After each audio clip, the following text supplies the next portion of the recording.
বাসায় সন্ধ্যায় এমন একটি নাস্তা হলে আর কিছু লাগে না। বাচ্চা হোক বড় হোক সবাই এই নাস্তাটি খুব পছন্দ করবে।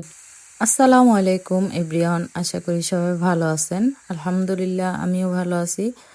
তো আপনাদের সাথে আজকে একটি খুব সহজ একটা নাস্তার রেসিপি শেয়ার করব।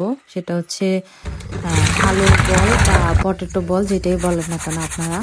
তো আমি আলুটাকে প্রথমে প্রেসারে সিদ্ধ করে নিব। আপনারা চাইলে এমনি পাতিলেও সিদ্ধ করতে পারবেন, কোনো সমস্যা নেই। তারপরে আমি আলুটাকে বের করে গ্রেটার দিয়ে এভাবে কুচি কুচি করে নিচ্ছি। তো কুচি কুচি করে নেওয়ার পরে হালকা একটু হলুদের গুঁড়া দিব, তারপরে দিব হচ্ছে লবণ, আর দিব সাথে একটু আদা রসুন বাটা। আপনারা চাইলে নাও দিতে পারেন, কোনো সমস্যা নেই। তারপর সাথে দিব একটু ধনিয়া আর জিরার গুঁড়া।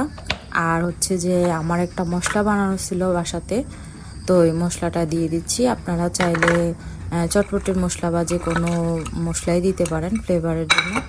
আর সাথে দিয়ে দেব অনেকখানি পেঁয়াজ আর কাঁচামরিচ, দিব বেসন। বেসন যদি আপনাদের বাসায় না থাকে সেক্ষেত্রে আপনারা একটু আটা দিয়ে নিতে পারেন। বেসনটা দেওয়ার একমাত্রই কারণ সেটা হচ্ছে যেহেতু আলুটা নরম, আলুটাকে একটু শক্ত করার জন্য দেওয়া। তো আপনারা আটা দিয়েও একটু শক্ত করে নিতে পারেন বা কর্নফ্লাওয়ার দিয়েও নিতে পারেন। তো আমি এটাকে ভালো করে মেখে নিলাম। মেখে নেওয়ার পরে দেখেন ছোট ছোট বলে শেপ দিতেছি। আপনারা চাইলে যে কোনো শেপেই দিতে পারেন, সেটা আপনার উপর নির্ভর করে। আর এই নাস্তাটা আপনার বাচ্চাদের জন্য করলে বাচ্চারা খুবই পছন্দ করবে। আর যদি বাসায় চিকেন থাকে সাথে একটু চিকেন দিয়ে দিতে পারেন। আমার বাসায় চিকেন ছিল না, যার কারণে আমি আর দিতে পারি নাই। তো এবার তেলটাকে গরম করে নিব। ভালো করে গরম করানোর পরে আমি বলগুলো ছেড়ে দিচ্ছি। আমি দুইটা শেপে করছিলাম, একটা হচ্ছে লম্বা আকৃতি আর একটা হচ্ছে গোল আকৃতি। তো আপনারা চাইলে যে কোনোভাবেই করতে পারেন। অনেক সময় দেখা যায় বাসায় আসলে নাস্তা খাওয়ার মতো কিছু থাকে না, বা হঠাৎ মেহমান চলে আসছে, তো এই উপকরণগুলো আসলে সবার বাসায় থাকে।